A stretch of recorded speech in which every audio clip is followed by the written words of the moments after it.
Akhirnya Niki pun melaporkan kepada KPK. Korupsi segala macam, kalian bisa baca sendiri itu.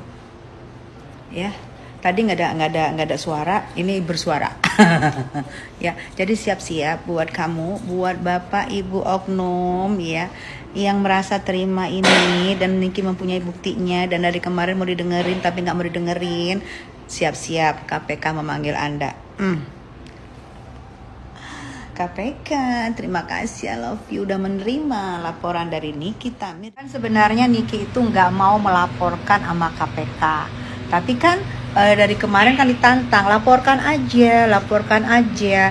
Padahal sebenarnya Niki bilang, ya udah saya dengarkan aja di sini biar ada solusi kan. Tapi karena ditantang-tantang, laporkan aja. Nah sekarang jeger, melaporlah seorang Nikita Mirzani ya. Kalau sudah melapor ke KPK, siap-siap, Sister Hong aman. Ntar gue yang bawa kamera. Kalau Anda dipanggil, gue yang bawa kamera ntar. Gue langsung ke depan lu, kamera handphone. Bagaimana lu memperlakukan Nikita Mirzani, gue juga akan memperlakukan yang sama.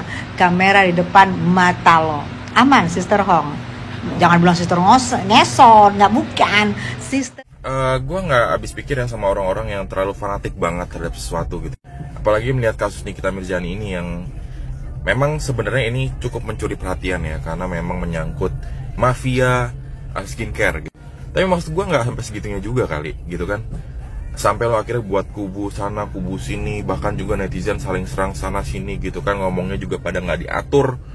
Semua kebun binatang keluar, baik dari pendukungnya Nikita Mirzani maupun dari yang lain-lain gitu. Menurut gue nggak usah terlalu fanatik lah, karena menurut gue kedua belah pihak ada salahnya guys. Nggak semuanya disalahkan pada satu pihak, enggak, dua-duanya juga salah menurut gue. Jadi biarkanlah kasus ini, kan ada yang menangani ya kan, biarkanlah kasus ini ditangani dengan secara profesional. Kalau misalkan memang pun lo pengen mendukung ya mungkin ya, kalau saya memang lo garis keras nih, nggak usah keluar-keluar di media, udah langsung aja bawa pengacara bantuin tuh Nikita Mirzani, ya kan? Toh ya kasus begini, apakah lo yakin bahwa dengan adanya kasus ini mafia skincare di Indonesia akan terkuat, semuanya akan menjadi bersih, tidak ada mafia lagi? Kan enggak, ya kan? Jadi ya udahlah, biasa aja, pakai ngeluarin hasil rekaman segala macam salah satu pendukungnya satu pihak gitu ya, yang belum tentu rekaman itu valid gitu kan. Takutnya nanti nggak valid dan itu bakal jadi bumerang buat lo gitu.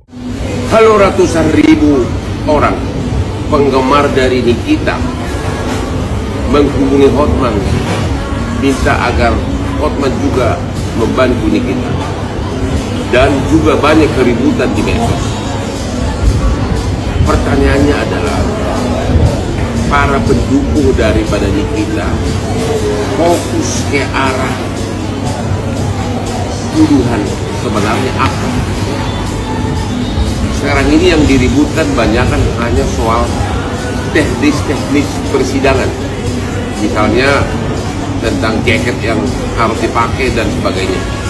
Tapi agar nanti kalian jangan terkejut, agar dari sekarang fokus, yaitu saya baca di medsos terkait dengan dakwaan adanya uang kurang lebih 4 miliar dari Reza Gladys ya. Ya, pertanyaannya adalah, apakah uang 4 miliar tersebut dalam kaitannya dengan endorse? Apakah itu ada kesepakatan bisnis? Kalau ada endorse, apakah ada bukti endorse? Dan juga apakah itu ada kaitannya dengan dugaan pemerasan dikaitkan dengan pencemaran nama baik? Itu yang akan dipertimbangkan oleh hakim nantinya, ya. Jadi kalian agar jangan kecewa, ya. Itu yang akan, kalau hal-hal teknis di persidangan itu memang sangat menggelegar ya. Banyak suara-suara sumbang bahwa cara persidangan itu tidak benar. Saya tidak tahu mana yang benar karena saya bukan pengantaranya. Saya tidak tahu apakah itu memang uang 4 miliar itu adalah untuk endorse, apakah itu ada kesepakatan bisnis, atau apakah itu ada kaitannya dengan dugaan pemerasan dengan pencemaran nama baik. Itu yang kalian harus fokus, ya. Kalian kasih saran, kalian komen, karena hakim hanya sebatas mempertimbangkan itu nanti, ya. Kalian harus fokus itu inti tuduhannya. Dan saya tidak mau memberikan opini mana yang benar karena itu sudah menyangkut fakta persidangan, ya. Agar kalian hubungi pengacaranya ini, kita yakinkan agar fokus kepada itu tadi. Kalau itu endorse, mana buktinya? Kalau itu dugaan pemerasan, gimana cara membantahnya? Begitu caranya nangani berperkara, oke? Fokus ke inti persoalannya karena itu yang akan diputus oleh hakim. Hotman Lainanwan. Nikita Mirzani melaporkan hakim dan jaksa penuntut umum ke KPK. Ini bukan settingan film, ini nyata terjadi. Nah, Sobat Cendol, Nikita Mirzani mengambil langkah yang cukup berani ya, melaporkan dugaan gratifikasi dan intervensi hukum ke Komisi Pemberantasan Korupsi atau KPK. Ya, tindakan ini dilakukan setelah ia mengklaim memiliki rekaman penting yang bisa menyeret oknum di institusi Polri atau lembaga peradilan. Nah, dari perspektif hukum ini bisa disebut sebagai whistleblowing ya, yaitu keberanian individu untuk mengungkap dugaan pelanggaran etik dan hukum oleh aparat negara. Jadi Sobat Cendol, jika benar terbukti ada rekayasa hukum, maka ini adalah pelanggaran berat ya terhadap prinsip independensi peradilan. Nah, kalian tahu nggak kenapa sih langkah seperti ini jarang diambil oleh terdakwa lain ya selain Nikita Mirzani? Apakah karena takut atau karena tidak punya bukti sekuat Nikita Mirzani? Nah, menurut sahabat Cendol semua nih, bagaimana pendapat kalian? Kalau punya bukti intervensi, apakah kalian berani seperti Nikita Mirzani? Tulis pendapat kalian di kolom komentar dan jangan lupa bantu follow untuk update edukasi hukum. Kasih informasi boleh? Nih, kalian udah pada lihat belum postingan Ami terbaru? Tuh kalian baca captionnya, Nepos nyuruh laporin KPK. Udah dilaporin di KPK, tuh. Dan sudah diterima. Bapak ibu yang diduga menerima ini jantung aman. Nikita ada buktinya loh. Dan untuk yang diduga memberi aman juga nggak jantungnya. Tinggal tunggu waktunya aja loh berbalik ke kalian. Belum kasus ini kalau emang terbukti. Belum lagi nanti kasus produknya yang melanggar aturan. Kalau nggak salah itu aku baca di Bepom hukumannya 12 tahun penjara loh, sama denda berapa gitulah.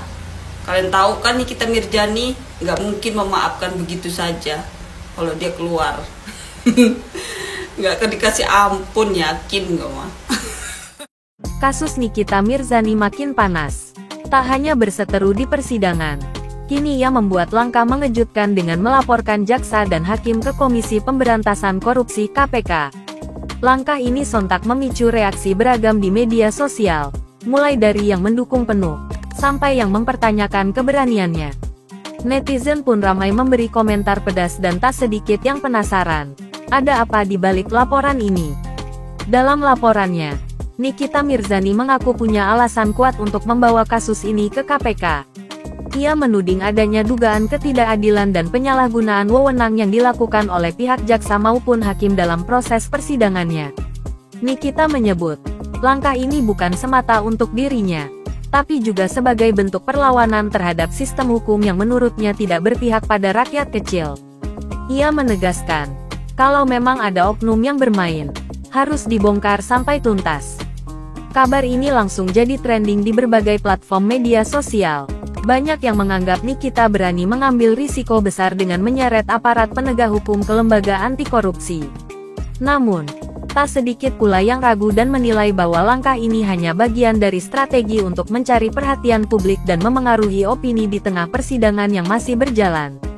Langkah berani Nikita Mirzani yang melaporkan jaksa dan hakim ke KPK langsung bikin jagat maya heboh. Publik pun terbelah. Ada yang kagum dengan keberaniannya. Ada pula yang mempertanyakan tujuan di balik langkah tersebut. Langkah Nikita Mirzani melaporkan jaksa dan hakim ke KPK jelas bukan perkara kecil. Bagi sebagian orang, ini adalah aksi berani yang patut diapresiasi. Sementara bagi yang lain, ini dianggap manuver kontroversial yang penuh risiko. Terlepas dari pro dan kontra, publik ini menunggu apakah laporan ini akan benar-benar ditindaklanjuti oleh KPK, dan apakah akan membuka fakta-fakta baru yang selama ini tersembunyi. Kasus ini jelas akan terus jadi sorotan, apalagi jika KPK benar-benar memproses laporan Nikita Mirzani. Bukan hanya soal siapa yang benar atau salah, tapi juga soal transparansi dan keberanian melawan pihak-pihak berkuasa. Publik pun dibuat penasaran, apakah langkah ini akan membawa Nikita pada kemenangan, atau justru membuka babak baru drama persidangan yang lebih panas lagi. Nah, kalau menurut kamu sendiri, langkah Nikita ini termasuk keberanian luar biasa atau sekadar strategi untuk menggiring opini publik? Tulis pendapat kamu di kolom komentar, karena siapa tahu sudut pandangmu bisa memicu diskusi seru. Jangan lupa untuk klik tombol like, subscribe, dan nyalakan lonceng notifikasi biar nggak ketinggalan update terbaru dari dunia hiburan dan gosip paling hot. Kita akan terus bahas kabar terkini yang lagi viral, lengkap dengan reaksi netizen dan fakta-fakta menarik di baliknya. Sampai ketemu di video berikutnya.